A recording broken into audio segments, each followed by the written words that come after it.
Visakha harbour నుంచి భీమిలి వరకు అప్పుడప్పుడు అక్కడక్కడ సాగరంలోని నీరు, తీరంలోని ఇసుక వివిధ రంగుల్లో కనిపిస్తూ ఉంది.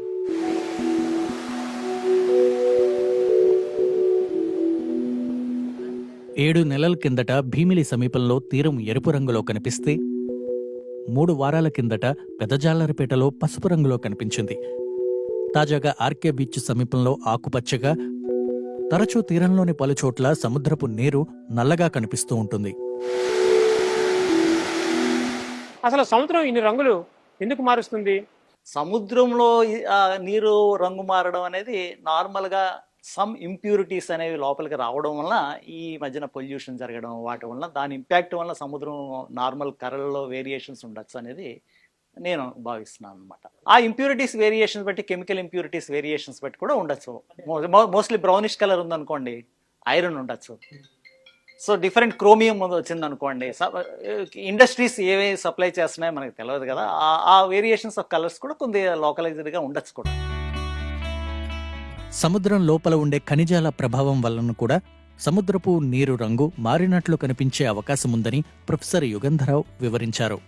జనరల్గా ఈ సముద్రం రంగు మారడానికి కారణం ఏంటంటే, ఈ నదీ ప్రవాహం నుంచి తెచ్చే ఏవైనా పదార్థాలు ఉన్నాయనుకోండి, అందులో మార్పు జరిగిందనుకోండి. మోస్ట్లీ ఇందులో జరగడానికి కారణం అంటే ఐరన్ ఎక్కువగా, ఇనుము నుంచి వచ్చే వ్యర్థ పదార్థాలు ఏమైనా వచ్చాయనుకోండి, బేసికల్గా ఆ సముద్రం నార్మల్గా కొద్దిగా రెడ్ కలర్లో కానీ బ్రౌన్ కలర్లో కానీ వాటర్ కనిపిస్తుంటుంది. నార్మల్గా ఈ బ్రౌన్ కానీ రెడ్ కానీ కొద్ది శాండిల్ వాటర్లో ఏమైనా వేరియేషన్స్ అనేవి ఆ నదీ ప్రవాహాల్లో కొద్దిగా మార్పు జరుగుతున్నప్పుడు, ఆ మీద నుంచి కానీ ఐరన్ ఇంప్యూరిటీస్ కానీ జరిగినప్పుడు నార్మల్గా ఈ బ్రౌన్ కానీ రెడ్ కలర్ కానీ slightly yellow, starting from yellow, mostly iron oxidation జరిగినప్పుడు కానీ ఈ కలర్ వేరియేషన్స్ అనేవి అవకాశాలు. స్థానికంగా జరిగే కార్యకలాపాలు, సముద్రంలో కలిసే వ్యర్థ జలాల వలన కూడా అక్కడక్కడ సముద్రపు రంగు కొద్దిసేపు మారినట్లు కనిపించే అవకాశం ఉందన్నారు.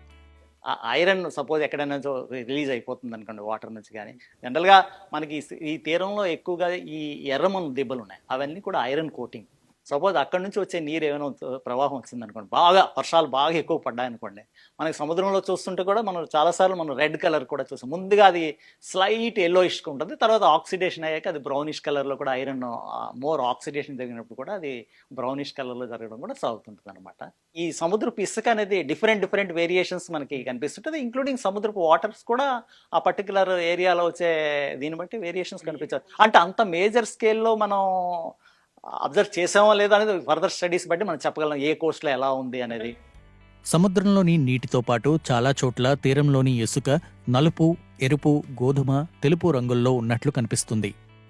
తీరంలోని ఇసుక ఇన్ని రంగుల్లో కనపడడానికి కారణాలేంటి? నార్మల్గా ఈ సముద్రపు ఇసుక అనేది రంగు మారడం కాదు, యాక్చువల్గా బేసికల్గా ఆ పర్టికులర్గా ఉండే శాండ్ మనకు ఆ కలర్ చూపిస్తుంటుంది. రంగు మారడం అనేది నేను దాన్ని సమర్థించను, ఎందుకంటే డిఫరెంట్ కలర్స్ ఆఫ్ శాండ్ ఉంది. నార్మల్గా మనది చూడండి, సముద్రంలో మీరు చూస్తే ఈ కలర్ బ్రౌన్ కలర్లో నార్మల్గా శాండ్ కనిపిస్తుంది.